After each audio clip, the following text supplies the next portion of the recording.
নমস্কার বন্ধুরা, আজ আমি আপনাদের চায়ের একটা মশলা তৈরি করে দেখাবো।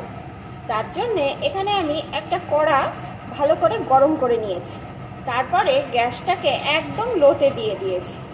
এখন এক এক করে আমি মশলাগুলো কড়ার ভিতরে দিয়ে দেব।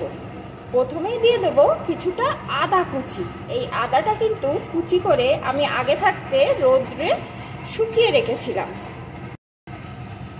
দিয়ে দেব গোলমরিচ, দিয়ে দেব কিছুটা দারচিনি, কিছুটা এলাচ, কয়েকটা লবঙ্গ। লবঙ্গর পরিমাণটা কিন্তু আমি একটু কম দিলাম, এটা একটু কম দেবেন। দিয়ে দেব কয়েকটা তেজপাতা। এখন অল্প আছে এটাকে সুন্দরভাবে এভাবে নাড়িয়ে নাড়িয়ে আমি ভেজে নেব। বেশি আছে ভাজতে যাবেন না, তাহলে কিন্তু মশলাটা পুড়ে যাবে, তেতো হয়ে যাবে। আর বন্ধুরা, এই মশলাটা কিন্তু খুবই উপকারী, তাই ভিডিওটি একটা লাইক দিয়ে ফুল ওয়াচ করুন, তাহলে বুঝতে পারবেন। এই মশলাটা আপনারা যদি চায়ের সাথে রোজ একবার করে খান, শরীর কিন্তু সুস্থ থাকবে। যেমন যারা মোটা তারা কিন্তু শরীরের মেদটা ঝরিয়ে নিতে পারবেন। রাত্রে যাদের ঘুম আসে না তাদের কিন্তু ভালো ঘুম হবে। এমনকি সুগার যাদের আছে তাদেরও কিন্তু সুগারটা কমে যাবে। তাই ভিডিওটি আপনারা ফুল ওয়াচ করুন, তাহলে বুঝতে পারবেন এই মশলাটা কিভাবে তৈরি করছি আর কিভাবে চায়ের সাথে ব্যবহার করি, সেটাও আজ আমি আপনাদের সাথে শেয়ার করব। এখন অল্প আছে মশলাটা এইভাবে নাড়িয়ে নাড়িয়ে সুন্দর করে ভেজে নেব। আর মশলার পরিমাণটা সমস্ত কিছু একটা আন্দাজ মতো নিয়ে নিয়েছি। তবে এখানে আপনারা লবঙ্গটা একটু কম পরিমাণে দেবেন। আপনারা যদি এইভাবে মশলাটা তৈরি করে একটা টাইট কৌটোয় ভরে রেখে দেন, অনেক দিন পর্যন্ত কিন্তু ভালো থাকবে। রোজ রোজ আর মশলা করার ঝামেলা থাকবে না, শুধুমাত্র চায়ের সাথে মিশিয়ে খেয়ে নিতে পারবে। অল্প আছে বেশ কিছুক্ষণ আমি এগুলো ভেজে নিয়েছি। এখন দেখুন বন্ধুরা, শব্দটা শুনলে বুঝতে পারছেন কেমন মুচমুচে করে ভাজা হয়েছে। আর কিন্তু মশলাটা আমার যেহেতু অল্প আছে ভেজেছি, একদম পুড়েও যায়নি, অথচ ভাজা হয়ে গেছে। এখন একটু ঠান্ডা করে নেব, তারপরে গুঁড়ো করে নেব। মশলাটা একটু ঠান্ডা হওয়ার পর আমি মিক্সিং জারে তুলে নিয়েছি। এখন সুন্দর করে গুঁড়ো করে নেব। মশলাটা এখানে আমার রেডি হয়ে গেছে। এখন চায়ের সাথে কিভাবে খাবেন সেটা দেখিয়ে দিচ্ছি।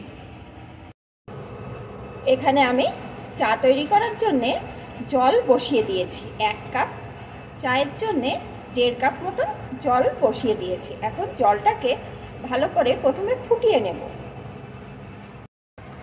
জলটাকে ভালো করে আমি ফুটিয়ে নিয়েছি। এখন আমি ইন্ডাকশনটা অফ করে দেব। দিয়ে দেব চা পাতা।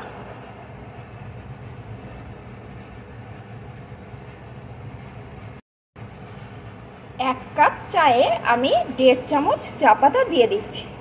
সকলে লিকার সমান খান না, সেই বুঝে চা পাতাটা দিয়ে নেবেন। সাথে আমি যে মশলাটা করে রেখেছিলাম ওই মশলা দিয়ে দেব।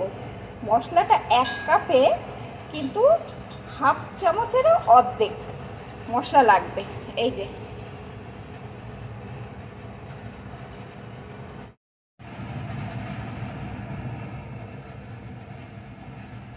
দিয়ে দিলাম। এখন একটা ঢাকা চাপা দিয়ে 3 মিনিট মতন আমি রেখে দেব। 3 মিনিট পর আমি ঢাকনাটা খুলে নেব। এখন চা দিয়ে কিন্তু দারুণ সুন্দর একটা গন্ধ ভেসে আসছে। এখন চাটা আমি সেঁকে নেব। এখানে একটা কাপ নিয়ে নিয়েছি, এখন চাটাকে সেঁকে দেব।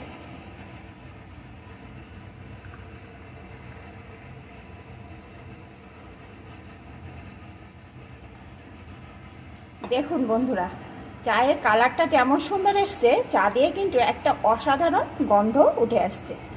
তাহলে বন্ধুরা, আমার কিন্তু চায়ের মশলা দিয়ে চা তৈরি একদম রেডি।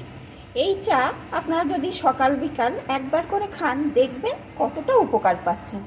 রাত্রে যারা ঘুমাতে পারেন না, ঠিকঠাক ঘুম হয় না, অনেক সময় ঘুম ভেঙে যায়, এই চাটা তারা কিন্তু অবশ্যই একবার হলেও ট্রাই করে দেখবেন কতখানি উপকার পান। আবার অনেকে মোটা হয়ে যাচ্ছেন, শরীরে মেদ ঝরাতে অনেক রকম খাটনি খাচ্ছেন, কিন্তু কোনো রকমভাবে রোগা হতে পারছেন না, তারা খাবেন। তাছাড়াও সুগারের পেশেন্টরাও খাবেন। এতে সমস্ত কিছু কিন্তু হেলদি জিনিস দিয়ে তৈরি, কোনো রকম আনহেলদি জিনিস এখানে ব্যবহার হয়নি, তাই চাটা খাওয়া কিন্তু খুবই উপকার। তাছাড়া সকলেই এই চাটা খেতে পারে। তাহলে বন্ধুরা, আমার এই মশলা চা আপনাদের কেমন লাগলো প্লিজ কমেন্ট করে জানাবেন। আর বাড়িতে কিন্তু অবশ্যই এইভাবে তৈরি করে খেয়ে দেখবেন। ভালো লাগলে একটা লাইক দিয়ে দেবেন।